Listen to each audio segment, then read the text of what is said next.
No one found my writing until I changed 3 things. Today we're going to look at 3 aspects of writing on the internet that I wish I'd known about when I started. The third one took me completely by surprise, and it's not what you're expecting, so make sure you watch all the way to the end.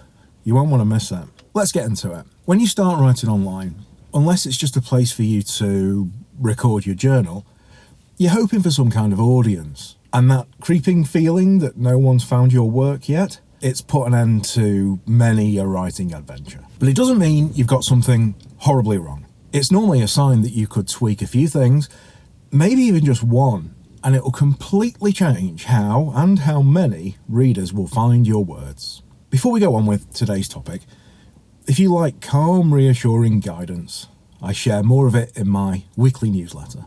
It's another space for ideas and reflections that help you start building your first readers.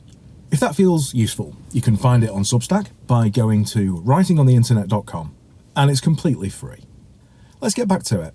Reader numbers come and go, but here's a recent snippet from my Substack stats. 300 views in a week? Imagine speaking live to that many people at a conference. And what got me to that figure? Instead of numbers ranging wildly from 0 to 4, actually knowing my audience. Refocusing my writing so that instead of putting out whatever came into my head that day, I actually sat and considered. Who do I think my reader is? What do they want? What do they need? The top and bottom of it is that if you want an audience, you've got to write for one. If you write for yourself, maybe it'll only be you reading. The second tweak was a little harder to swallow, but it's a painful truth that anyone seeking an audience needs to get over. If you want people to read your writing, you need to tell them it exists.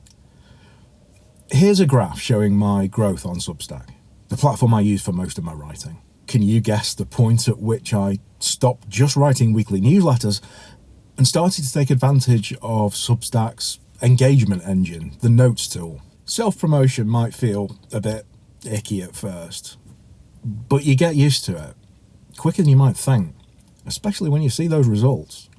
And the third thing, not what I expected at all, and you won't either. It was all about how my writing appeared on the reader's screen.